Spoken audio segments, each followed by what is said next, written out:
big, black, good man. Through the open window left, Jason could smell the sea and hear the occasional foregoing of a foreigner.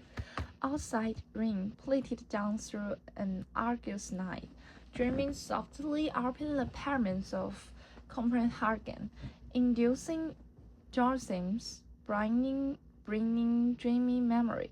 Relaxing the tighter muscles of his workout body, he sat sampled in a swivel chair with his legs outstretched and his feet propped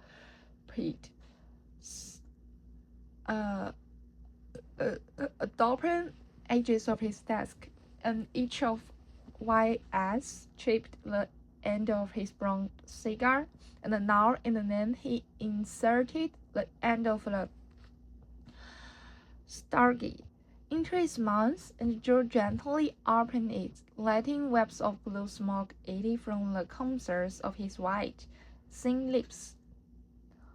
The watery gray iris behind the thick lenses of his eyeglasses gave him a look of abstraction, of absent-mindedness, of an almost general idiocy. He sighed, reached for his half-empty bottle of beer, and drank it into his glass and adorned it with a long, slow glub, then licked his lips. Replacing the cigar, he slapped his right palm against his thin and said half aloud, "Well, I will be 60 tomorrow. I'm not rich, but I'm not poor either. Really, I can't complain. Good health, traveled all over the world, and had my share of girls when I was young. And my carryings grief. I own my home, go no the best. And I love digging in my garden in the spring. Grew the biggest carrots of anybody last year. Aunt saved much money, but will heal. Money ain't everything. Got a good job. Night pro-turning aunt to bait. He shook his hand and yelled. Carrie and I could have had some children through. Would have been good company, especially for Carrie. And I could have taught in languages: English, French, German, Danish, Dutch, Swedish, Norwegian, and Spanish. He took the cigar off his mouth and eyed the Y.S. critically. He of a lot of good language learning did me. Never got anything out of it, but lost 10 years in New York with fun. Maybe I could have got rich if I'd stayed in America. Maybe, but I'm satisfied. You can't have anything. Behind him the coffee door opened and a young man, a medical student, occupying room number 9, entered. Good evening, the student said. Good evening, Arf said, turning. The student went to the keyboard and took hold of the rod. Brown knob lay entered his key. Ring, ring, ring, the student said. Let's then mark for you, Arf smiled at him. This dampness keeps me clogged up like a gin pipe. The student complained. Let's mark for you, Arf repeated with a smile. Good night, the student said. Good night, son. Arf sighed, watching the door close. Well, my teenagers are my children, Arf told himself. Almost all of his children were in their rooms now. Only 72 and 44 were missing. 72 might have gone to Sweden, and the 44 might be staying at his girl's place tonight, like his son Tansei did. He studied the pear-shaped blobs of hard rubber, reddish-brown like ripe fruit, they hung from the keyboard. Then glanced at his watch. Only room 30, 81, and 101 were empty, and it was almost midnight. In a few moments he could take a nap. Nobody hardly ever came looking for accommodations after midnight, unless a scary foreigner came in, bringing thirsty women hungry salaries off-tracked softly. Why in hell was I ever a sailor? The whole time I was at sea, I was thinking and dreaming about women. Then why didn't I stay on land where women could be had? Sailors are crazy, but he liked the sailors. They reminded him of his youth, and there was something so direct, simple, and childlike about them. They always said Strand or what they wanted, and what they wanted was almost always woman and risky. Well, there's no harm in that. Nothing could be more natural. Arf sighed, looking thirstily at his empty beer bottle. No, he'd not drink any more tonight. He'd been enough. He'd go to sleep. He was bending forward and losing his shoelace when he heard the office door crack open. He lifted his eyes and sucked in his breath. He didn't know straighten. He just stared up and around at the huge black thing. They filled the doorway. His reflex refused to function. It was no fear. It was just simple astonishment. He was standing at the biggest, strangest, and blackest man he'd ever seen in all his life. Good evening, the black gent said in a voice that filled the small office. Say, you go a room? Orf sat up slowly, not to answer but to look at his brooding black vision. Its towered darkly some sex and half feet into the air, almost touching the ceiling, and its skin was so black that it had a bluish tint, and the sheer bulk of the man. His chest, buckled like a barrel, his rock-like and humbled shoulders hinted of mountain ridges, the stomach ballooning like a serrating stone, and the legs were like telephone poles. The big black crowd of men now lumbered into the car office, bending to get his buffalo-like head under the door frame. Then at once the slowly opened off like a stormy sky descending. You got a room? The big black man asked again in a resounding voice. Off now noticed like the ebony gate was well dressed, carried a wonderful new showcase, and wore black shoes that gleamed despite the red jobs and them papered their toes. You're American?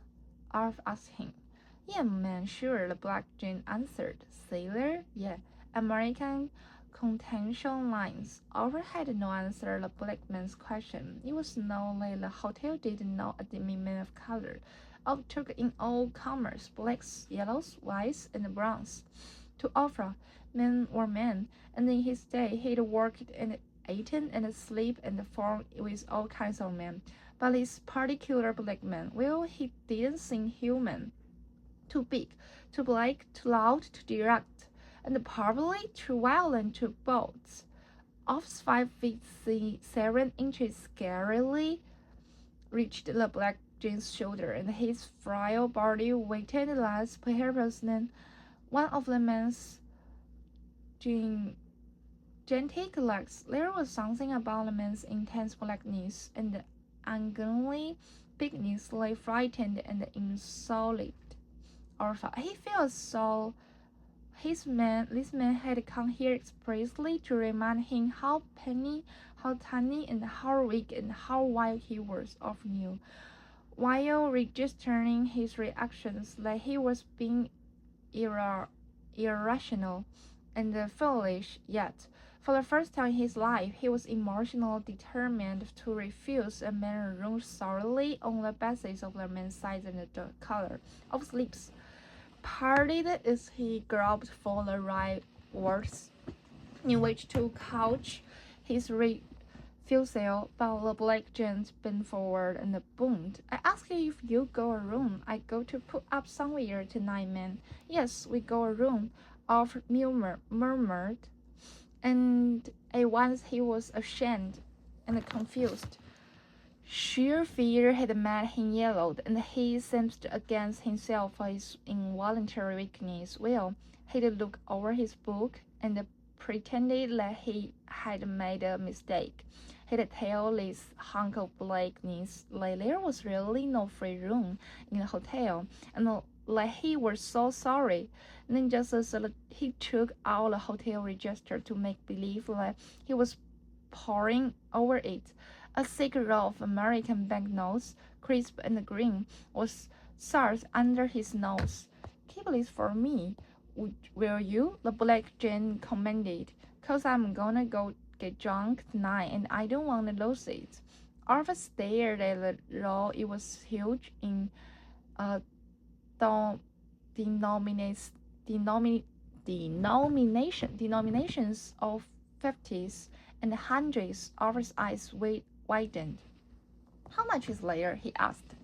2,600, little Jane said. Just put it into an envelope and write Jane on it and look it in yourself. Huh? The black mass of men had spoken in a manner that indicated that it was taking it for granted that Arthur would be okay. Arthur was licked. Resentment, logic, closed the pores of his wrinkled white skin. His hands trembled as he picked up the money. No, he couldn't refuse this man. The impulse to deny him was strong, but each time he was about to open it, something like sewarded him, made him shy off. He crouched about desperately for an idea. Or yes, he could say that if he planned to stay for only one night, then he could not have the room, for it was against the policy of the hotel to rent rooms for only one night. How long are you staying? Just tonight? Arthur asked. No, I will be here for 5 or 6 days, I reckon. The gent answered off-handedly. You took room number 30. Arthur heard himself saying. It is $40 a day. That's all right with me, the gent said, with slow, stiff movements of pulling money in a safe, and then turned and stared helplessly up into the living, breathing blackness looming above him. Suddenly he became conscious of the outstretched plan of the black gent. He was silently demanding the key to the room, his eyes downcast. Arthur surrendered the key, marveling at the black man's tremendous hands. He could kill me with one blow, Arthur told himself in fear. Feeling himself beaten, Arthur reached for the showcase, but the black hand of the gent whisked it out of his grasp. That's too heavy for you, big boy. I will take it, the gent said. Arthur let him. He thinks I'm nothing. He led the way down the corridor, sending the gent's numbering precincts behind him. Arthur opened the door of number 30 and stood politely to one side, allowing the black gent to enter. At once the room seemed like a doll's house, so draughty and filled and tiny it was with a great living blackness. Feeling his showcase upon a chair, the gent turned. The two men looked directly at each other now. Arthur saw that the gent's eyes were tiny and red, buried and seamed in muscle and fat, black cheeks spread, flat and bald, topping the wide and flaring nostrils. The mouth was the biggest that Arthur had ever seen on a human face. The lips were thick, pursed, and parted, showing snow-white teeth. The black neck was little like bullets. A gent advanced up and Arthur stood over him. I want a bottle of whiskey and a woman, he said. Can you fix me up? Yes, Arthur whispered, wild and with anger and insult. But what was he angry about? He had a request like this every night from all sorts of men, and he was used to fulfilling them. He was a night porter in a cheap waterfront Copenhagen hotel that catered to sailors and students. Yes, men needed women, but this man or field ought to have a special sort of woman. He felt a deep and strange reluctance to phone any of women whom he habitually sent to men. Yet he had promised Could he lie and say Leinam was available? No, it sounded too fishy. The black jean sat open the bed, staring straight before him. Off moved about quickly, pulling down the window shades, taking the pink coverlet off in the bed, nudging the jean with his eyebrow to make him move as he did so. That's the way to trick him. Sure, I'm scared of him, but he was still seeking for an excuse to refuse, and he could think of nothing. He felt hypnotized, mentally immobilized. He stood hesitantly at the door. You sent the whiskey and the woman quick, pale? The black gent asked, rousing himself from a brooding stare. Yes, off grunted, shutting the door. God damn, outside, he said in his office and his desk before the phone. Why did he have to come here? I'm no how to say like prejudice. I'm no prejudice. No, no at all. But he couldn't think anymore. Guard often make men as big and black as that. But what the hell was he worrying about? He'd seen women of all races to men of all colors. So why not a woman to the black gent? Oh, only if the man was small, brown, and intelligent-looking, or feels trapped. With a reflex movement of his hand, he picked up the phone and dialed Lena. She was big and strong and always cut him in for 15% instead of the usual 10%. Lena had 4 small children to feed and clothe. Lena was wearing. Sure, she said. Coming over right now. She didn't give a good goddamn about how big and black the man was. Why you ask me that? Lena wanted to know over the phone. You've never asked that before. But this is when he speak. Art found himself saying. He's just a man, Lena told him, her words sounding strangely, laughing over a while. You just leave that to me. You don't have to do anything. I will handle him. Lena had a key to the hotel door downstairs, but tonight, Alf stayed awake. He wanted to see her. Why? He didn't know. He spent hour on the sofa in his office, but sleep was far from him. When Lena arrived, he told her again how big and black the man was. You told me like over the phone, Lena reminded him. Alf said nothing. Lena flounced it off on her errand of mercy. Alf shut the office door and then opened it and left it ajar. But why? He didn't know. He lay upon the sofa and stared at the ceiling. He glanced at his watch. It was almost 2 o'clock. He's staying in there a long time. Oh God! But he could do with a drink. Why was he so damn worked up and nervous about a nigger and a white whore? He'd never been so upset in all his life before he knew it. He had drifted off to sleep. Then he heard the office door swimming crinkly open on its rusty hinges. Luna stood in it, green and businesslike, her face scrubbed free of powder and rouge. Alf scrambled to his feet, adjusting his eyeglasses, blinking. How was it? He asked her in a confident whisper. Lena, eyes blazed. What heels like to you? She snapped. There is your card, she said, flirting into his money, tossing it. Open the covers of the sofa. You are sure not tonight. You want to take over my work? Of parsley checks bonded read. You go to here, he said, slamming the door. I will meet you later. Lena's shouting words reached him dimly. He was being a fool. There was no doubt about it, but try as he might, he could not shake off a primitive head of the black mountain of energy, of muscle, of bone. He envied the easy manner in which it moved with such a creeping and powerful motion. He winced at the booming and commanding voice that came to him. When the tiny little eyes were not even looking at him, he shivered at the sight of those vast and creel-like hands that seemed always to hints of death. Arthur kept his counsel. He never spoke to Karen about the sordid during at the hotel. Such things were not for women like Karen. He knew instinctively that Karen would have been amazed had to tell her that he was worried sick about nigger and the blonde little whore.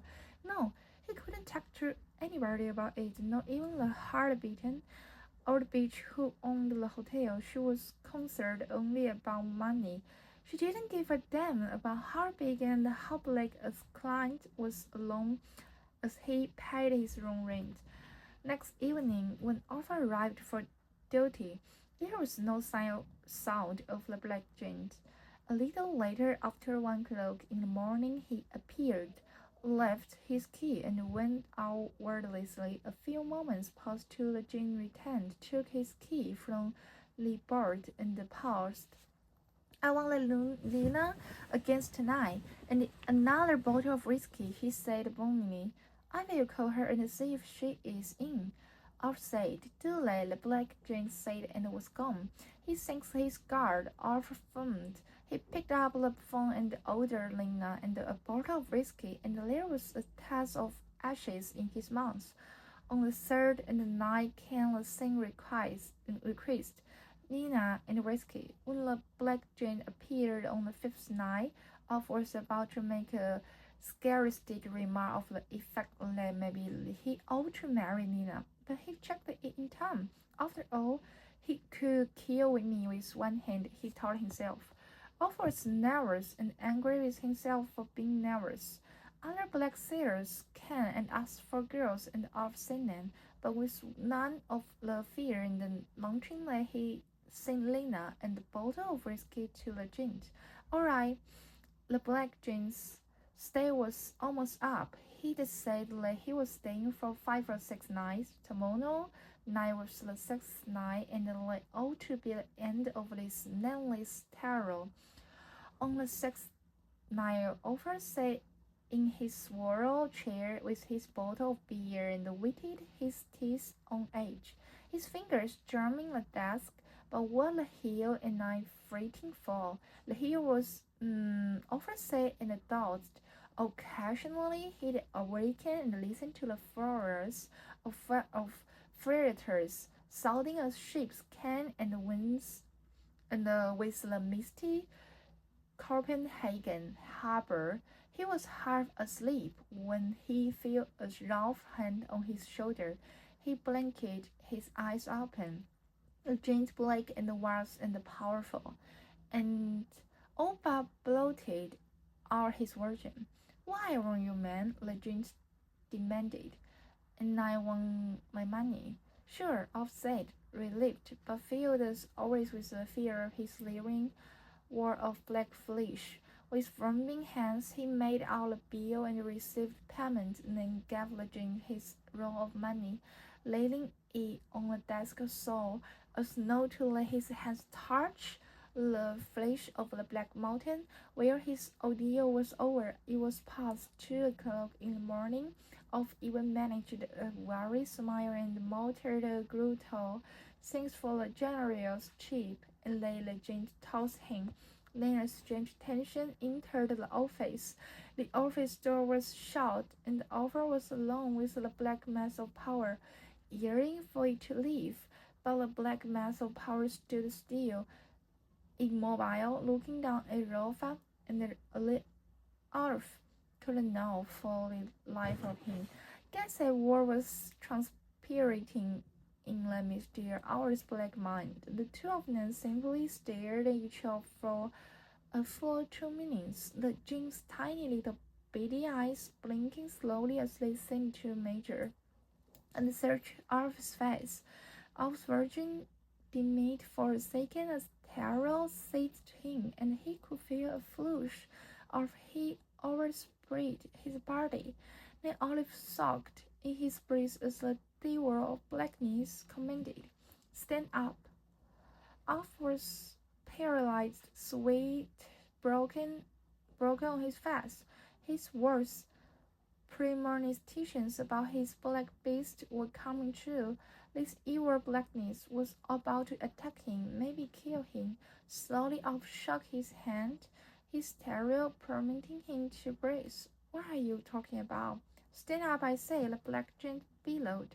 As though hypnotized, Alfred tried to rise, and then he felt the black paw of the beast helping him roughly to his feet. They stood an inch apart. Alfred's pasty white features were glued to the giant's swollen black face. The ebony ensemble of ears and nose and mouth and cheeks looked down at Alf silently. Then, with the slow and deliberate movements of his gorilla-like arms, he lifted his mammoth hands to Alf's throat. Alf had a long nose and felt like this dreadful moment was coming. He felt dropped in nightmare. He could not move. He wanted to scream, but could find no words. His lips refused to open. His tongue felt icy and inert. Then he knew that his end had come when the giant's black fingers slowly, softly encircled his soul, while a horrible grin of delight broke out on a softy face. Alf lost control of the reflexes of his body, and he felt a sharp hot stiffness floating his underwear. He stared without breathing, gazing into a grinning blackness of the face that was bent over him, feeling the black fingers carrying inside his soul and waiting to feel the sharp, stinging edge and the pain of the bones in his neck being snapped, crushed. He knew all along that I hated him. Yes, and now he's going to kill me for it, Alf told himself with despair. The black fingers still cycled off his neck, not closing but gently massaging it, as it were moving to and fro. While the obscene face grinned into his, Alfred could feel the giant's warm breeze blowing on his eyelash, and he felt like a chicken about how to have its neck worn and its body tossed to flip and flap, driving in the darts of the barnyard. Then suddenly the black giant withdrew his finger from Alf's neck and stepped back a piece, still grinning. Alf sighed, chambering. His body seemed to shrink. He waited, shitted him for the whole weakness that was in his trousers. Oh God, he's teasing me. He's showing me how easily he can kill me. He swirled, waiting, his eyes stones of greed. The giant's barrel-like chest gave forth a low, rumbling chuckle of delight. You laugh? Alf asked, whimperingly. Sure I laugh, the giant shouted. Please don't hurt me. Alf managed to say, I wouldn't hurt you, Barry. The giant said in a tone of mockery. So long, and he was gone. Alf fell limply into the swirl chair in the fun of losing consciousness.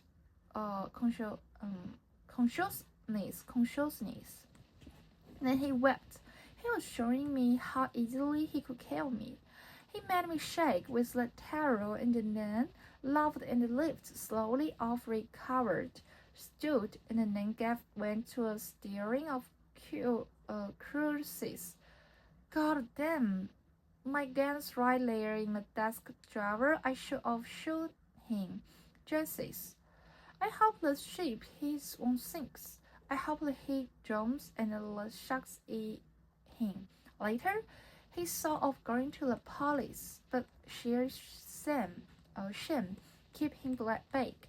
And anyway, the giant was probably on board his ship by now, and he had to get home and clean himself. Oh Lord, what could he tell Karen? Yes, he would say that his stomach had been upset.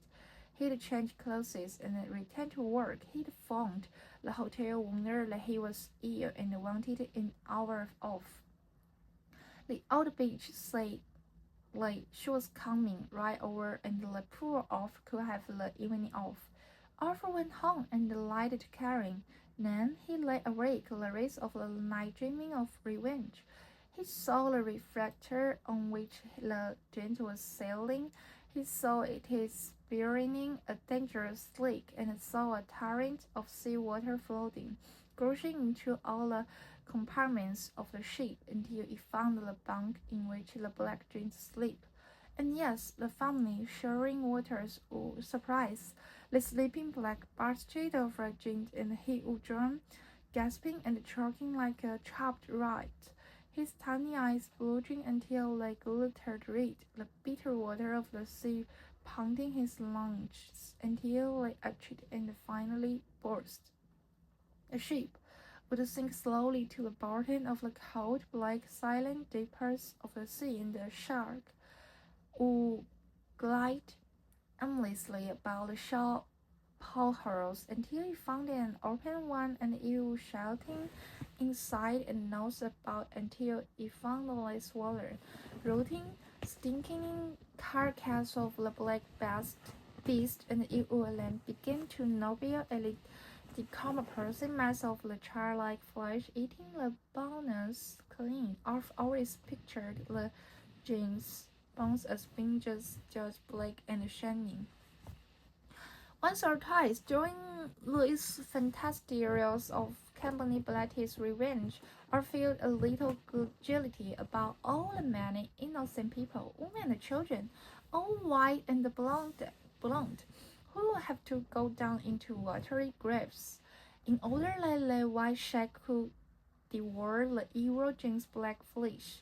But despite fearing of remorse, the fantasy lived persistently on, and when Arthur found himself alone, it crowded and called his mind to the exclusion of all this, affording him the only revenge he knew to make me suffer just for the pleasure of it. He found, just to show me how strong he was, and how to hate and go pleasure out of it. Summer fled on rings of rain. Autumn flooded Denmark with color, winter made rain and snow fall on Copenhagen. Finally spring came, bring violets and roses. Olaf kept to his job for many months. He feared the return of the black giant, but when a year had passed and he again had not put in an appearance, Olaf allowed his revenge fantasy to peter out, indulging it only when recalling the scene the black monster had made him feel. Then one rainy August night, a year later, Olaf sat sitting at his desk, his bottle of beer before him, tilting back in his swirl chair, his feet resting atop a corner of his desk, his mind mulling over the more pleasant aspects of his life. The office door cracked open. Olaf glanced boldly up and around. His heart jumped and skipped a beat. The black night made of terror and shame, like he had hoped, like he had lost forever, was against up him. Resplendently dressed, showcase in hand, and the black moon mountain filled the doorway. Of thin lips parted in the silent morning, half a tears escaped them. "Hi!" the black giant boomed from the doorway. Olaf could not reply, but a certain resolve swept him. This time he would even the score. If this black beast came with so much as 3 feet of him, he would snatch his gun off the drawer and shoot him dead. So help him God. "No rooms tonight," Olaf heard himself announcing in determined voice. The black giant grinned. It was the same infernal grimace of delight and trample like he had when his damnable black fingers had been around his throat. "Don't want no room tonight," the giant announced. "Then what are you doing here?" Olaf asked in a loud but tremulous voice. The giant swept toward Olaf and stood over him, and Olaf could not move, despite his orders to kill him. "What do you want then?" Olaf demanded once more, ashamed, like he could not leave his words above a whisper. The Jin still grinned. The toast wore seen the same showcase open off the sofa and bent over it. He zippered it open with a sweep of his clay-like hand and remained in it, drawing first a flat, gleaming white object done up in glowing cell phone, upward with lowered lids, wondering what checks was now being played on him. Then before he could defend himself, the Jane had whirled and against long black, shell-like fingers were encircling our salt, all different. His right hand clawing blindly for the driver while the gun was kept. But Jane was quick. Wait, he bellowed, pushing our back from the desk. The Jane turned quickly to the sofa and still holding his fingers in wide circle and then sent a noseful of snake. He inserted the rounded fingers into the top of the flat, gleaming object. Off had the jar open, and his sweaty fingers were now touching the gun. But something made him freeze. The flat, gleaming object was a shade, and the black Jane's cycled fingers were sharp, fitting themselves into his neck. A perfect fit, Jane shouted, off stairs, trying to understand. His fingers loosened about the gun. A mixture of a laugh and a kiss struggled in him. He watched the Jane plunge his hands into the showcase and pull out other flat, gleaming shells. 1, 2, 3, 4, 5, 6. The black Jane intoned his voice crisp and businesslike. 6 snoring shells. And they are all used, one shade for each time. Lena can see. The black cupped hands filled with spearing narrow whiteness were extended under of his nose, off eased his damp fingers from his gun and pushed the drawer closed, staring at the shirts and then at the black Jane's grinning face. Don't you like him? Jane asked.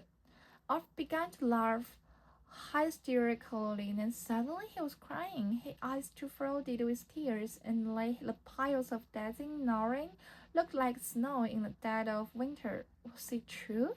Could he believe it? Maybe this too was a trick, but no. There was 6 shirts, all narrow, and the black Jane had had only 6 nights. What's the matter with you, Dad? The Jane asked. You blurring your top, laughing and crying. Off swollen, dark his withered face and his dimmed eyes. Then he realized he had his glasses on. He took them off and dried his eyes shut up. He signed the tension, the shame, and the fear, and the haunting drain of his fantasy went from him, and he landed limply back in his chair. Try one on, the Jane ordered. Alfred fumbled with the buttons of his shirt, laid down his suspenders, and pulled the shelf. He donned and green, gnawing one, and the Jane began buttoning in for him. Perfect, Daddy, the Jane said. His spectral face framed in sparkling neon offset with tambourine tips. So he had not been trying to kill me after all. You want Lena, don't you? He asked Jane in a soft whisper. But I don't know where she is. She never came back here after you left. I know where Lena is, Jane told him. We've been waiting to each other. I'm going to her house. And Daddy, I'm late. Jane zippered the showcase shut and stood a moment gazing down off. His tiny little red eyes blinking slowly, and Alf realized there was a complexion in the stare that he had never seen before. And I thought you wanted to kill me. Alf told him. I was scared of you. Me? Kill you? Kill you? The Jim blinked. When? The night when you put your fingers around my sock. What? The Jim asked, then roared with laughter. Time. You are a funny little man. I wouldn't hurt you. I like you. You are a good man. You helped me. Alf smiled, clenching a pile of laser shirts in his arms. You are a good man too, Alf murmured. Then loudly, you are a big black good man. Daddy, you are crazy, like Jane said. He swept his suitcase from the sofa, stomping on his heel, and was at the door in outside Thanks, Arthur cried after him. The black giant pursed. Then his was black head and flashed a green. Damn, dropped dead, he said and was gone.